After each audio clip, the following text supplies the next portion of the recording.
medical care that they require. You talking about Department of Corrections? Yes, that's what this bill is. Yes, right? yes, Okay. in the Department of Corrections. All right, yes. and so right now, out of the general fund, we're having to pay for all of this medical treatment for patients who we could, in reality, get some help for if we get away, right? That's right.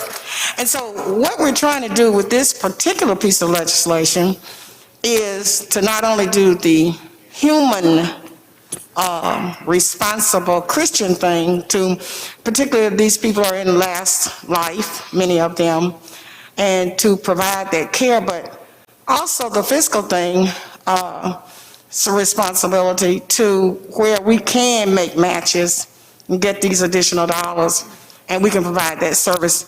That's the fiscally smart thing to do, isn't it? Yes, lady, and that's the reason why I'm bringing the bill out of committee today and asking for your vote to see if we can move this through the process. Okay, and gentlemen, let me just ask you one other thing. As it relates to the facilities, a nursing home does not have to have brand new constructed facilities. Is that not correct? I wouldn't know. I believe that a nursing home only has to meet the requirements that the Department of Health has placed. That's right. On that facility. Most of the time, you have to have food or preparation of food.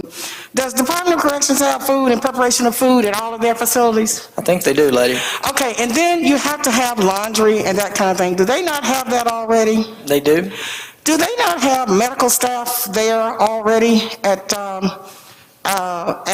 let's just say Parchment, let's just use it for an example. We have that there already, right? They do. And they also have in their medical unit space for over there for the expansion. I believe they're asking for about 60 beds or something like that, I think is what they're asking for, isn't it? That's right. So technically, and you know, we can only go by what the folks tell us. You know, Human Services came over here and told us that they were doing good work, and we found out that Brett Favre got $1 million and Nancy Duke stole $200 million. But we don't expect that to happen with this, do we, gentlemen? No, it's going to be, the regulations are going to be tied up between the Department of Health and DOC, and so we're going to work the program out. So, and then my last question, as it relates to the mental capacity, to the lady from Lincoln, over in, I think the part that you're reading about, that you're concerned about, is the parole. That's over in the bill.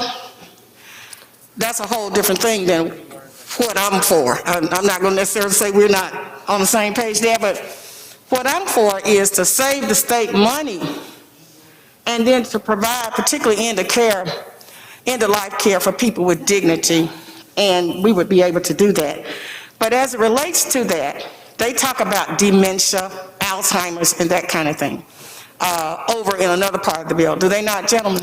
They do. They do. And so really all we're doing here is that the practitioners, the doctors or whomever, will make a referral, as we do out here every day, and say that this person meets the criteria where they can get this long-term care services because they meet certain triggers, right? That's correct. And if they don't meet certain triggers, they can't get it because we can't get paid for it. Isn't that right, gentlemen? The way the process is going to work is they'll have to have the medical conditions, they'll have to meet the eligibility of parole, the parole board is still going to have to allow the parole, and then we're still going to have the facility set up and the program set up. So it's a 4 or 5 tier process to determine eligibility, and I think will be a benefit if we can get this to work. Okay, and so all you're asking of the committee is let's keep it alive.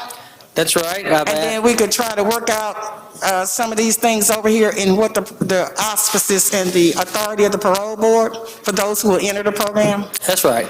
All we're trying to do is just keep this alive to go to conference. The Senate wants to go to conference, and I, as the chairman, want to go to conference as well. Okay.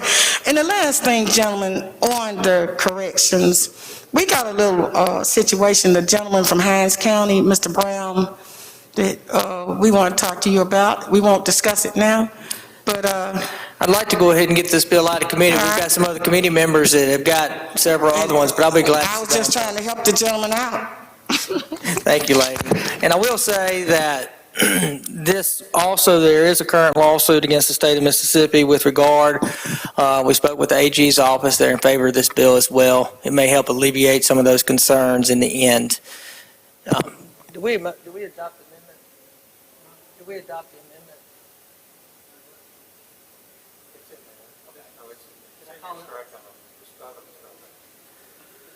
Okay, what I want to do now is call up the strike all amendment and ask for it to be adopted. All I had to strike all is change the reverse repealer date to guarantee that we go to conference. So do I have a motion to adopt the strike all?